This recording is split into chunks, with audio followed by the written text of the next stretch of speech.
This is Judy Howard, and I want to thank you all for checking in to Writing Changes Lives. How does anyone survive a devastating loss? I've often looked for answers to that question. I read Viktor Frankl's book, The Meaning of Life. The book is about the author's account as a Holocaust survivor. I've also studied the results of the Happiness Project, which is an 80-year study done by Harvard on what makes people happy. Both Frankl's book and the Happiness Project address the fact that today we find ourselves in an epidemic of depression because of our lack of relationships with one another. We are feeling lost, disconnected, and alone. We feel we have no one we can count on, and we want to know why. Everyone is searching for answers, which is exactly why I've started this podcast. The only thing we can all agree on is that something needs to change. My guest today, Kari Carter, has suffered losses like we all have. Loss of a job, a divorce, and a loss that put everything else to shame.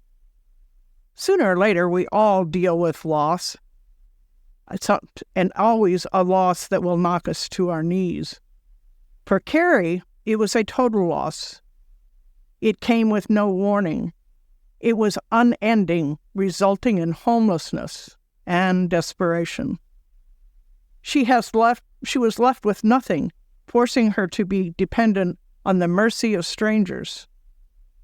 And even after all of that, which seemed impossible to be happening, it kept on taking, even when there was nothing left to take. So I want to introduce Kari Carter, my guest today. She is the author of the debut book, Paradise Isn't Lost. She is a survivor of the Camp Fire, also known as the Paradise Fire, the deadliest fire in California's history. But Kari is here today not to discuss loss or even surviving, but instead, and I quote Kari, she is here to show us how our losses and our grief are only invitations, yes, invitations, for us to climb higher in our understanding of the bigger picture, unquote. And these are my words. If we accept grief's invitation instead of turning our back to it, then the experience cracks open our heart and shows us a newfound understanding that will allow us to make the world better. So, welcome, Kari Carter. I'm so happy that you are coming on the show. Thank you, Judy. I'm really pleased to be here and really excited to talk about this topic. Oh, well, great. Thank you. I'm so excited for our listeners to connect with you and hear your message, how to thrive and live an even better life after such a severe loss as you had. Have I got that about right? It sounds like an impossible task. So let's jump in. Why don't you tell our listeners a little bit about your book, Paradise Isn't Lost, and what led up to writing it? I have always loved writing. In my career, I did a lot of business writing, letters, marketing plans, business plans, things like that. But I've always done personal writing, just in the form of journaling, and as I said, letters that are, more thoughtful letters to people and things like that. And as I got older, I got a little more serious about journaling, and because it was a nice place for me to put thoughts on paper and to sort of process what was happening in my world day to day. So when I went through the campfire and everything was gone and I was totally blown away. I was terrified, bewildered. I'd gone through so many emotions. It's hard to even explain that. But when I was assessing what I had been through, I started reflecting on the whole of my life. I had at the time I had 33 spiral notebooks that I lost in the fire that I always thought I was going to do something with. But I thought, okay, so what if you sit down and write about it? And as I started sitting down to write about it, I started thinking about the whole rest of my life and all of the other types of losses that I'd had.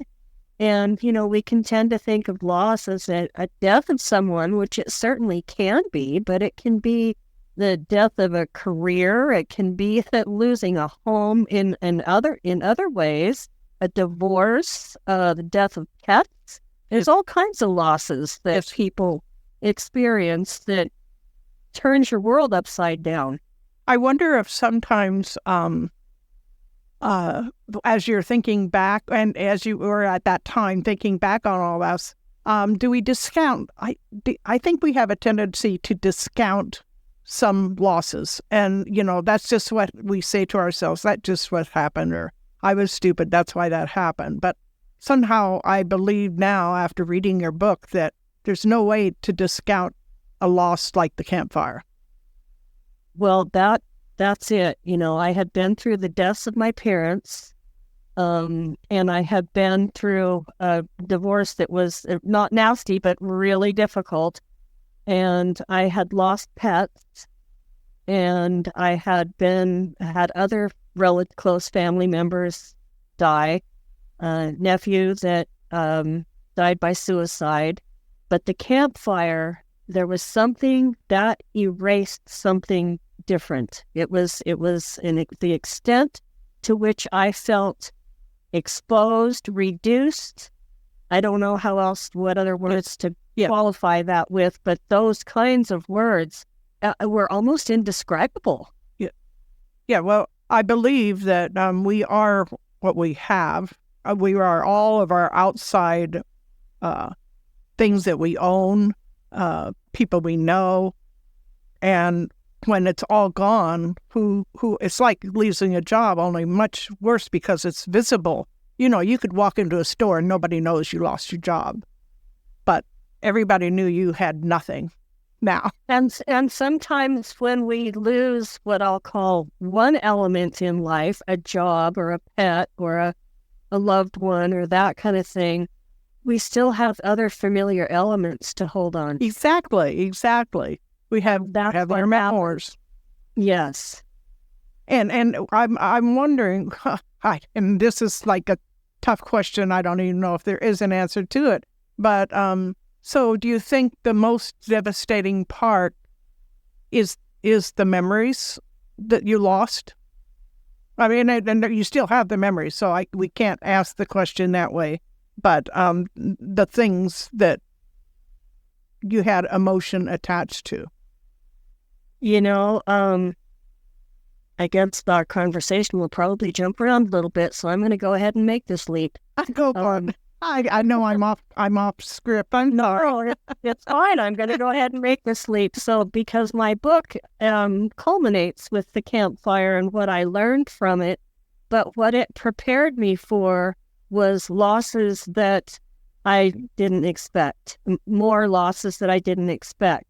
But so the campfire, and this is where I'm going to tie it in, my parents had passed away. My sisters and I had divided up all of their items, and I'd taken what we want. And so I had pared down my life to be just the small amount of things that I was going to, have for the rest of my life. I had divorced and I had downsized, and so I just I had the things that I wanted to pass on to my son. So that was one of the first things that kept going through my mind was, oh my God, I don't have any of Mom and Dad's stuff to give to James.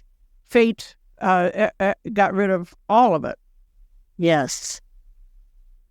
And then what's interesting, I'm gonna make a leap here, but it's interesting because the campfire was on James's birthday, November. And James was my son. Okay. And I had to take him off life support 2 years ago. So I didn't need my stuff to give to him. because he wasn't going to be here. And I would have never known that. Yes. So that's why I'm just taking that big leap. Yeah. That loss is always in our lives. Oh, yeah. Well, you've had... I've just gone from one thing to the next, but I really am grateful to have been taken down to the core through the campfire, because it launched me into more exploration about grief and loss, and it prepared me to handle my son. So he had a surgery and spent 2 weeks in ICU before he wasn't coming back out of it. But it prepared me for that. I could be present for that. I want you to know, and again, I'm off script here, but 2 hours ago, I got a text from my best girlfriend, and her husband, about 2 weeks ago, went into emergency. They ended up flying him to Portland. He had a triple bypass surgery and was on life support up until 2 hours ago.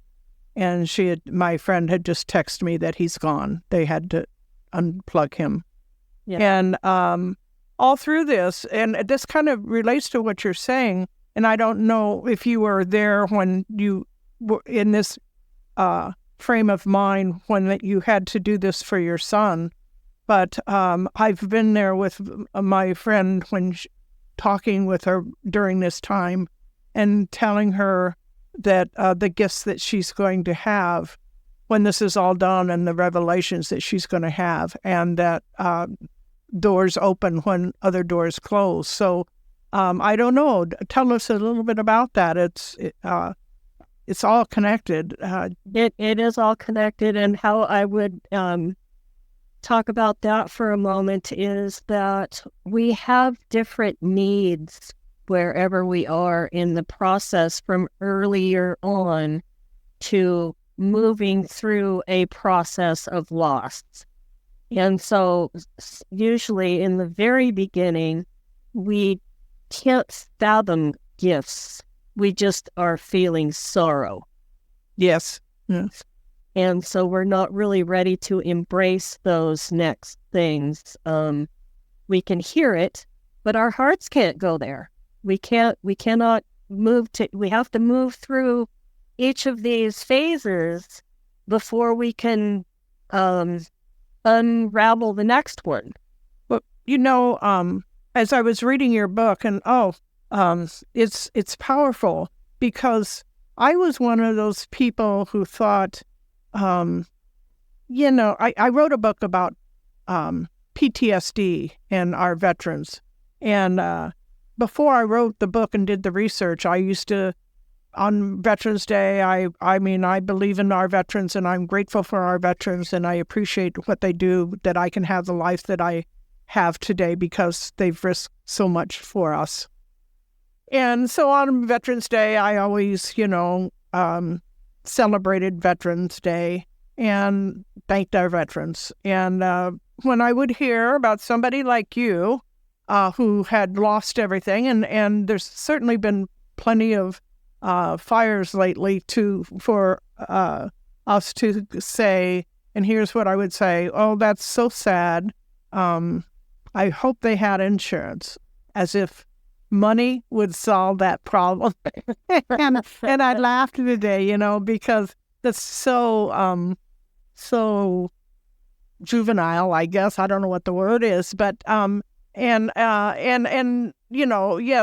and if you're talking to someone and it says, "Did you have insurance?" and if you didn't, well, shame on you.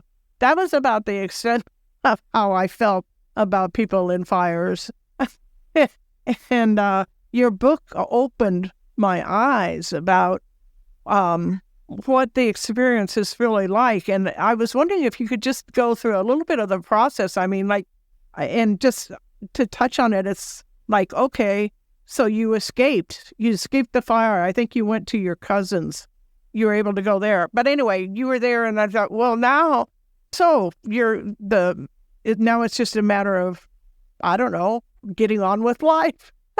It was so much more, because I watched you go from home to home, tell us a little bit about that, staying with people that I think a lot that you didn't even know, and having to develop, you had to have develop some kind of humility to live in people's homes that maybe you didn't even know, and had to go with their rules, and you have nothing. I read the part where you had to run to Walmart and hope you could get underwear because 85,000 other people didn't have any clothes left either.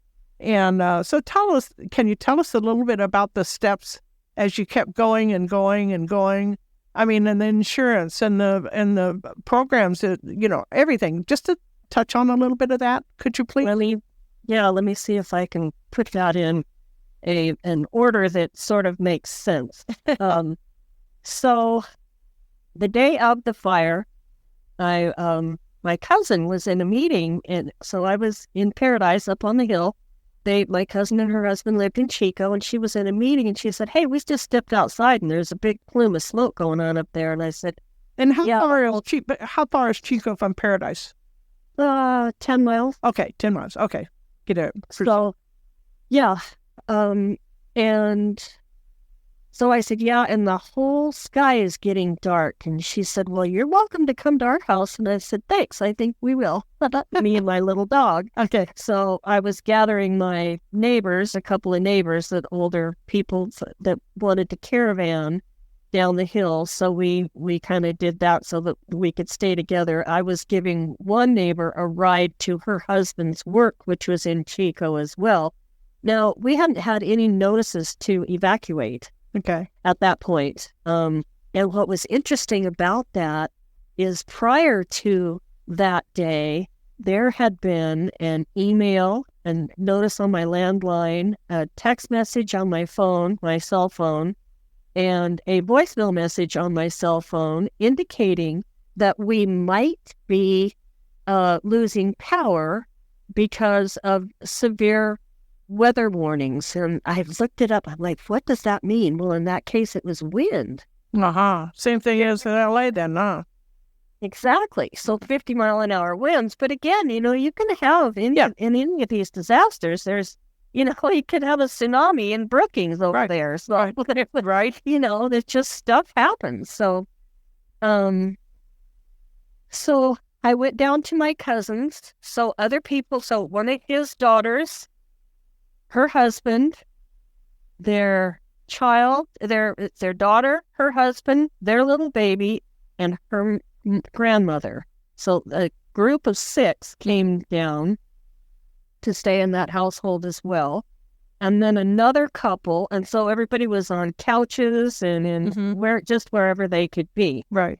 And little by little, people over the course of, I don't know, maybe 5 or 6 days, people found other things. My cousin and her husband had a 5th wheel that they put out in the garage, and she said, "We'll put you out there so you can have privacy." So why did you leave there?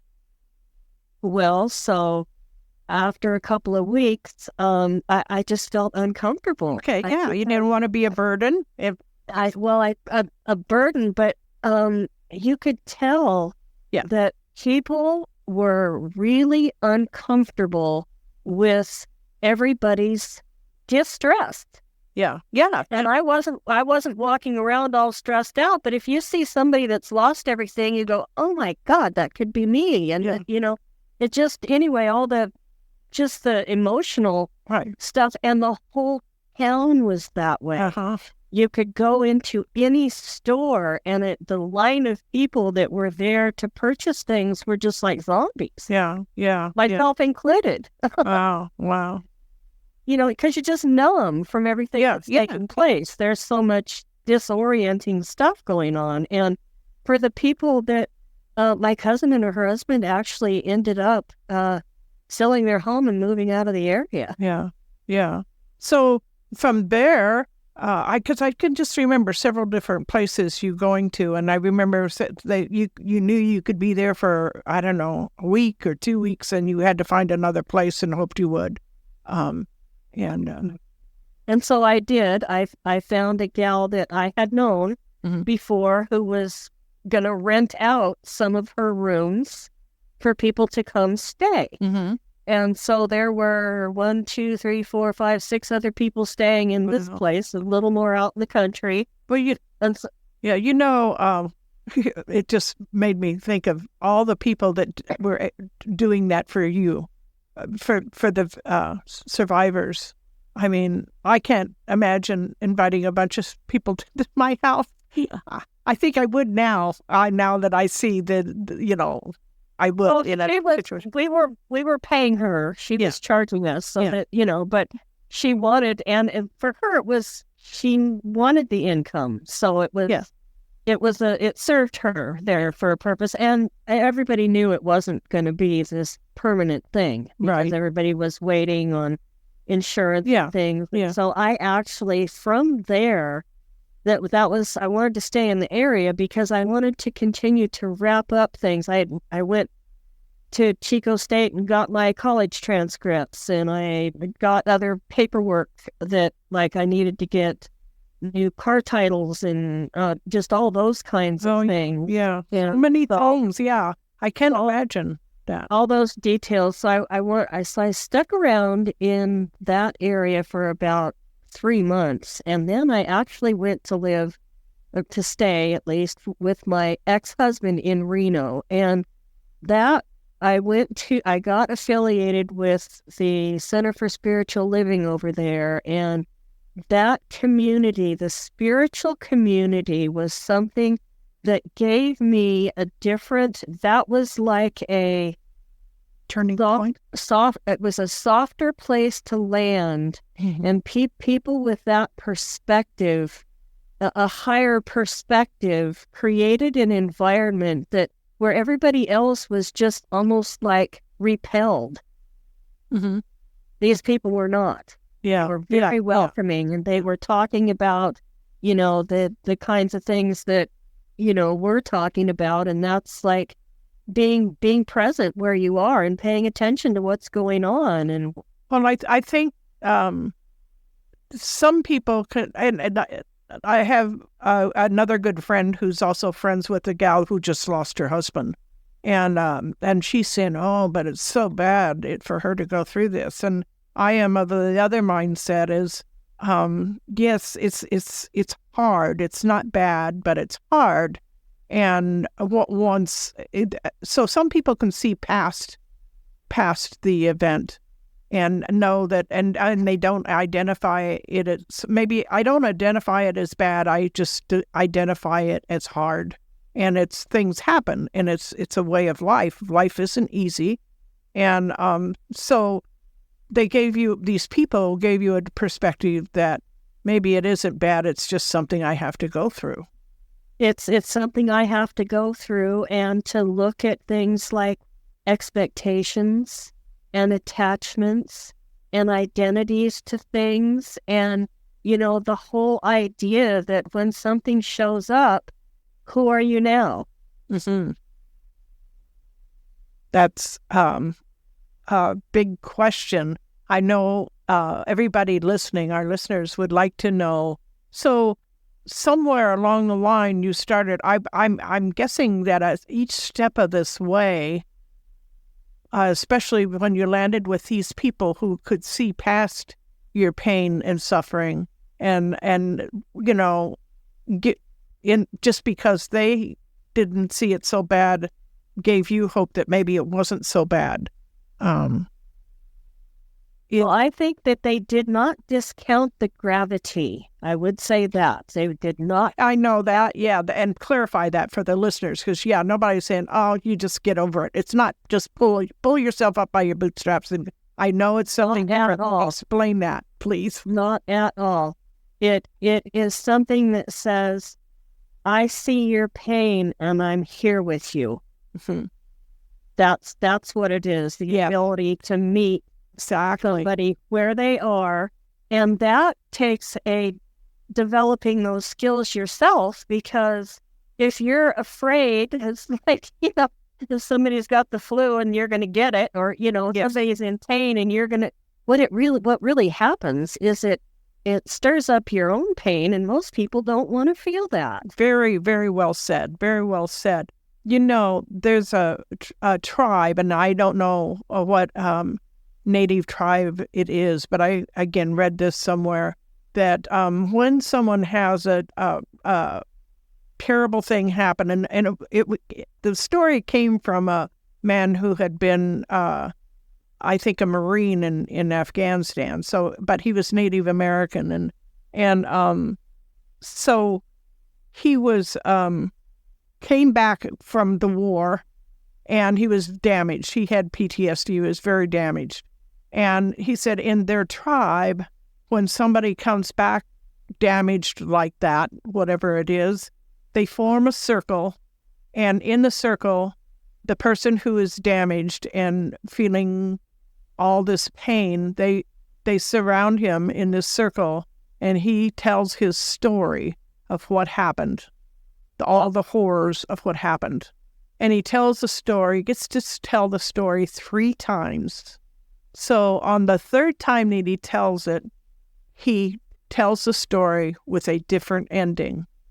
And so that process is a way of, we all need to be heard. We all need to be heard from the day we are born. And I think this whole concept of why I'm doing this podcast is people are not being heard. And so, yeah, you hit it on the nail. People need to be heard of what they're going through. Yeah, and we call it heard, and we call it being seen. Yes, that's another. So we call it these things, but to just be acknowledged for who you are. Yes. Because as you have somewhere I've written it, you have a thing about that you say so well about going through the pain and the other side of it. And of course, I can't find that in my notes. Oh, do you know what you said? I'm sure it's in my book because yes, it is. Well, I talked about it, yeah, but it's because I don't know if I might be able to paraphrase it or get to at least the gist of it. When we can move through pain, it kind of exposes it.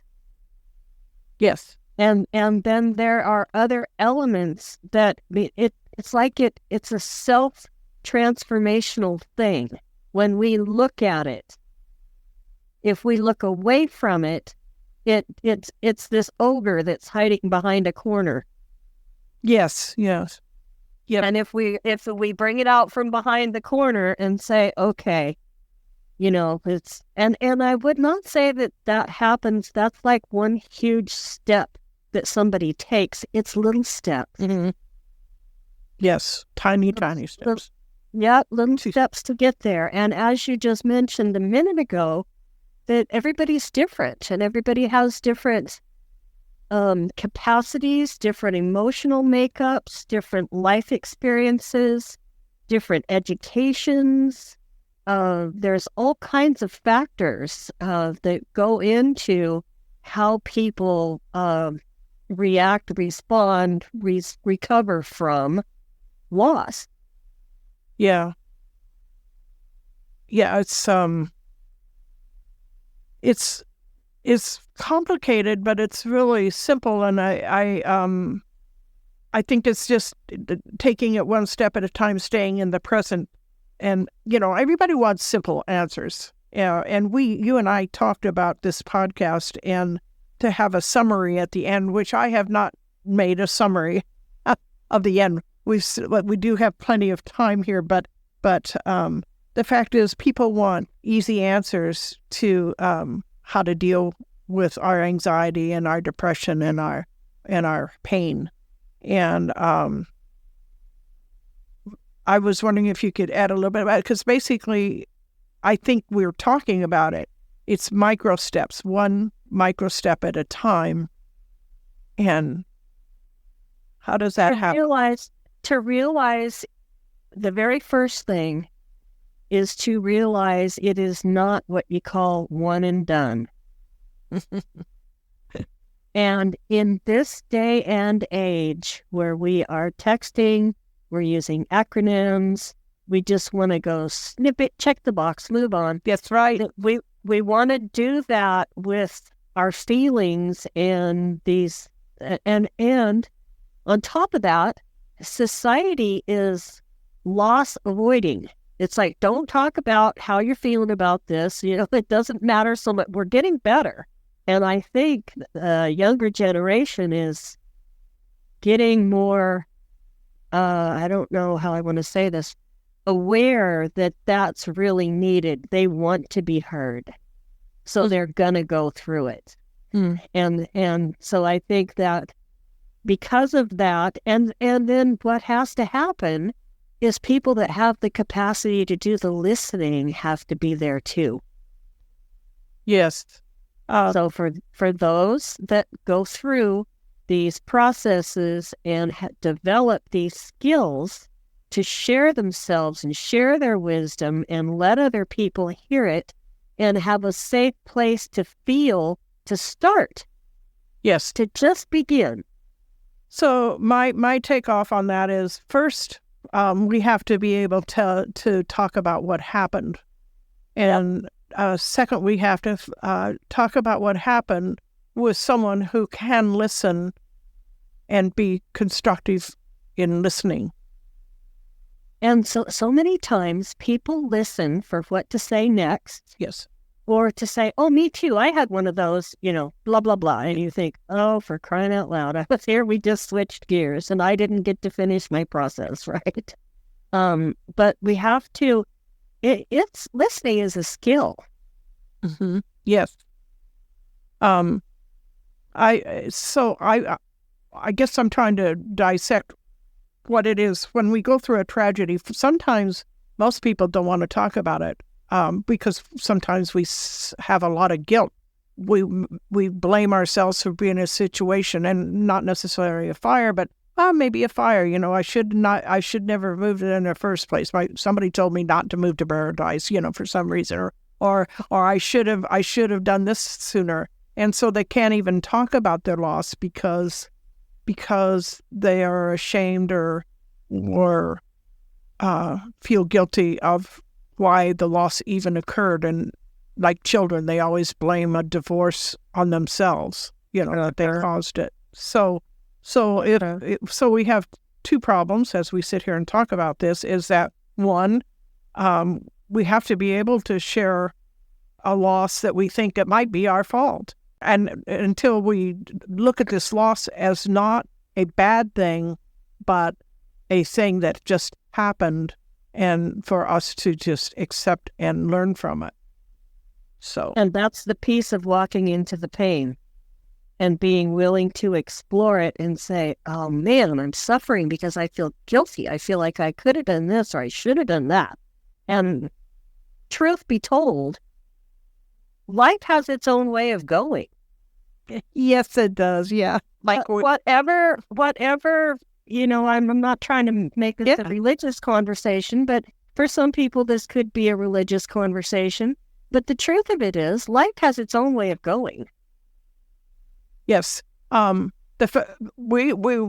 believe we all live in an illusion. It's so easy because we get distracted by all the physical world that we live in.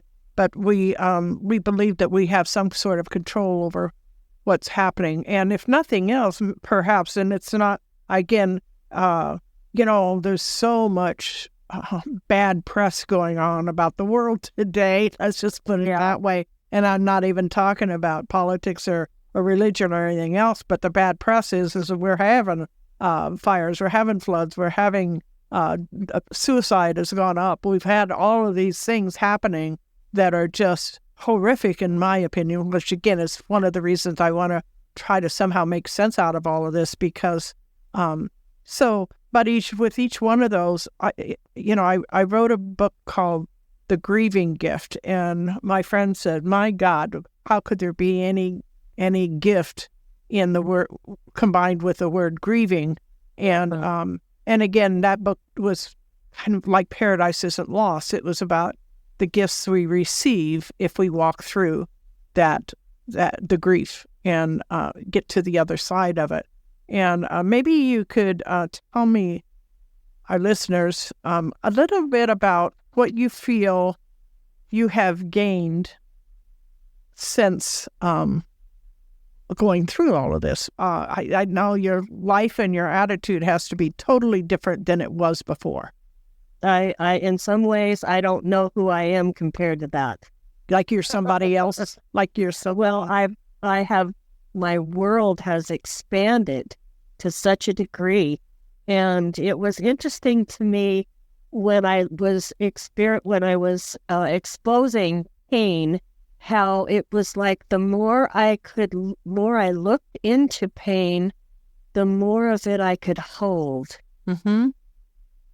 And that fascinated me. And not that, people want to go around looking for it all over the place, but the more of it I could hold. And I would say that there are characteristics rather, that have become more cemented within me as a result of going through these processes, these life events that were devastating.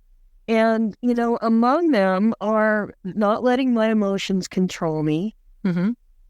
embracing discomfort, staying calm under pressure, not seeking approval from others, learning how to turn setbacks into comebacks. Yes, that's a good one. Yeah. Yeah, and then accepting what you can't control. Yeah, the yin and the yang of it all. Yep. And then you got to stay true to your values. Don't compromise yourself, because all you're going to do is add insult to injury. You'll add some things that you will feel maybe guilty or ashamed about. Stay true to you and what you need. And, I don't think a lot of us really know what we need. But that's part of the exploration. And yeah. That's part of what I would also say. I get closer and closer to that the more I go through life, as a result of allowing myself to be present with life. Yes. There's so many, people talk about meditation. We talk about exercise, eating right, all of these ways. But I just found, because I'm always trying to lose 10 pounds and I can't. And I don't do it. And I do listen to a lot of podcasts, but Mel Robbins she's one of the number one popular podcasts in the whole world. But anyway, she had someone on, and her name was Martha Beck, and Martha Beck had been raised as a Mormon and been abused by her father, and how she's survived all that and became this amazing person through it all. And one of the things she said, because I'm not a meditator, I'm always running, going too fast. I just can't seem to slow down and meditate. One time I got shingles, and that slowed me down, and I did. But anyway, so but the point I was making, she said, when you feel that stress, whether it be pain, anxiety, or whatever, and I think so many people are afraid of it. And I have to admit, I'll tell this story because we have a little bit of time. I was raised by parents who I call them stoic. They were wonderful people. There was no abuse, no alcohol, no drugs. It was a good family, but we just did not talk. I came from that generation where no matter, you just, if you had a problem, just suck it up, deal with it, and get on with it. You don't cry, you don't do all of that. So I came when I come, out into the world, and I'm in high school, I'm starting to be aware of my surroundings. I do not know anything about emotions. I don't know how other people feel. I don't know how I feel. I'm just going from day to day. It seems like living in the present, but but all the whatever feelings I had as I was little just were shut down. So I can remember a time when all of a sudden I had gone into a 12-step program after I had gotten pregnant and had a daughter, and she's 16 and she was drinking alcoholically, and that's when my life turned around, and I was almost suicidal because my daughter was doing all these bad things. I was a bad mother, obviously, because she was doing this. And but I had, all of a sudden I started being suicidal because I was blaming it all on me. And I was hanging around this 12-step program, and there was a guy that used to come around, and he was in AA, and he had his children taken away, and he was getting sober. And I watched him, and he was a nice kid, and he was always kind of joking around and stuff. And I'd known him for about 6 months. He'd come in every day and talk about his life and everything else. And one day he came in and he said, I got custody of, I got to see my children for the first time and whatever. And he was crying. And I started to cry out of joy for that man. And it was as if I was possessed because I didn't know where that feeling came from. That's how buried all my feelings were. So I had no idea that I was actually, I thought, when did this happen that I started caring about this person?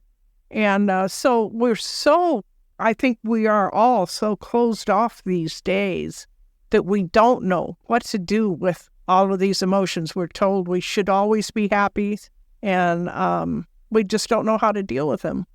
And I was afraid. I thought it was going to go on forever. And I learned somewhere that, this too shall pass. Yeah, but when the first feelings I started having, and I just feel I don't know, because I've never been a real anxious person, but people are afraid to feel. Yeah, because it's vulnerable, and these are all the things Brene Brown talks about, right? Being vulnerable and surrendering and just being willing to be exposed and stand there like you don't have anything on. Yeah, and of course the thing is, the more we fight it, the more we put more stress on our body. And I get back to Martha Beck, because she suggested these little easy steps, and she says, when you have a feeling, an uncomfortable feeling, no matter what it is or how little it is, this is what I would do, because I would sit on, it was at night. I like to eat at night when I'm watching TV, and I was not hungry. I was very aware that I'm not hungry. I just want something to eat. And I realized that I didn't really think about an uncomfortable feeling, but when she suggested that, I thought, okay, how am I feeling? And I says, well, I just feel a little maybe uptight, maybe lonely, and I just let that feeling grow. She said, just let it and embrace it, let it, feel it. And she says, and it felt like it was getting bigger and bigger, But then all of a sudden it was like, poof, it just went away. I mean, once I realized it was like a bully. That feeling was just like a bully, and then it went away. And I'm more aware now that is why I like to eat. That's not saying I've stopped yet, but being aware is a big thing. But I just know that we're very confused with all our feelings, because maybe this whole generation was kind of a stoic generation. Be independent, don't depend on people, which is being able to let people help you. I'm sure you discovered that during your journey through the campfire, was that it's not allowing people to love you and help you. It's a good feeling. Well, some yes, and some were doing that and wanting to do that, and some were talking about doing it but not doing it because they felt like that was what they should be doing. Yeah, there's that too. There's so many dynamics in our human interactions with people. It's just amazing. Yeah. And so honesty, as you're exploring your feelings and moving through things, is paramount. Yes. So you've made it through the campfire, you've made it through divorces, you've made it through all of these terrible things, and let's talk about the goodness of it all. Tell us a little about little snippets that you've noticed in your life that all of a sudden you wouldn't find joy in that if this hadn't happened. I'll tell you, the process of learning about myself through these experiences and learning about my values, learning about my emotions, learning how my mind can create stories that aren't really what's happening, that all has created a larger landscape in myself. And I got a chuckle out of you saying that you're not a big meditator. I find it difficult. The quietest I get is when I'm sitting down writing something, because for me, I use meditation, or I get in a meditative state when I go outside and go for a walk. Yes, I people told me that I'm meditating, and that's true. I'm sure you are. Yeah. When you're out on the beach, or you go up to low, recreation area, and you get out and you see those things in nature. And I'll tell you, that was what I was going to touch upon here, was my appreciation for even the little things, for beauty, for you and I both happen to live in a abundantly natural areas where we have plenty of, like, we can go outside and look at flowers, and we can see water, and we can see things like that. But even indoors, I find myself admiring glasswork and love stained glass, and getting into art. One of the things I'm doing is creating a whole card line that is in support of uplifting feelings. Yes. Right? Leaning in, does that? riding the waves, and solitude and reflection, and those kinds of qualities. Those are the things that, instead of focusing on things that cause stress or anxiety or whatever else one wants to label those things, do the things that create peace. Yeah.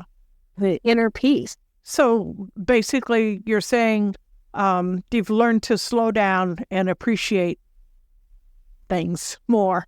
Absolutely. Yeah. Color. And even when I'm talking to someone, and you have to kind of go through this for a while to really get it down. Because when we were talking about communicating and listening, that's when to really be present and listen to someone, you notice the color of their eyes, you notice their expression, you notice how they feel, whether or not they feel comfortable. And you can tell by how your energy is. And I think that our energy that we have goes before us. And if you're nervous, you're going to make somebody else nervous. Yeah. If you're calm and easy, that's going to be imparted. Yes. Well, I think, like I say, I like to leave people with a positive message of all of this, and to promise them that when you walk through difficult times, there's always something better on the other side. Always, because I do believe that sometimes that's what we're here for, is to grow, and only pain will expand us and make us grow. All that we've covered about loss and the grief of loss, after going through all of that, what makes your future brighter? For me, what makes my future brighter is remembering a bigger picture. To just look at life as a larger landscape than, I would say, for me, I've become my own best friend. I've really enjoyed this conversation, and I don't know I hope our listeners has got some understanding about loss and walking through it at this point. Um, I've enjoyed everything you've had to say. And again, like I say, I hope everyone else has too. I had this saying about by facing our grief and loss and going through to the other side of it, we can lift others up by saying, after we've gone through it, I understand what you're going through. I've been there. And here's how I made it through. And you can say that, Kari, because you've been there. And now when you meet someone, you can say, and you can listen, and you can be understanding and tell them, I'm here for you. So yeah, I actually co-facilitate 2 different grief groups over in my area. Yeah. So I want to, again, thank you from the bottom of my heart that you came and had this interview with me. And I was wondering if you have maybe one last thing to share with our listeners. Perhaps you could share with us 1 or 2 things, either something that you want the listeners to walk away with. So it would probably be the quote that I ended my book with. That is, to be gentle with yourself and others in life, because there will be these difficult times. Cultivate and honor your own growth. Undertake actions with meaningful purpose and watch life become richer and more interesting. But well said. Well said. And thank you again, Kari, for coming on the show. Thank you for having me. Oh, you're welcome. I know our listeners are as intrigued as I am after spending time with you. If anyone has any questions or wants to buy your book, how can they find you? My book is on Amazon. The title is Paradise Isn't Lost. My full name is Kari Carter. And that's K-A-R. Yes, it's Kari Carter. And I also have a website that's karicarter.us. All righty. Well, thank you for that. And you folks out there, the book is terrific. It's not a downer. Don't say I don't want to read it because it's got to be about terrible things. It's very, very informative. So, and for your listeners out there, again, from the bottom of my heart, I want to thank you for being here. You don't want to miss out on meeting some of my upcoming guests who will be sharing their personal stories. So, again, thank you for tuning in, and don't feel alone. Don't make me feel alone here in the studio. Please make comments. Feel free to check and text me if you have any questions. And until next time, have a wonderful day.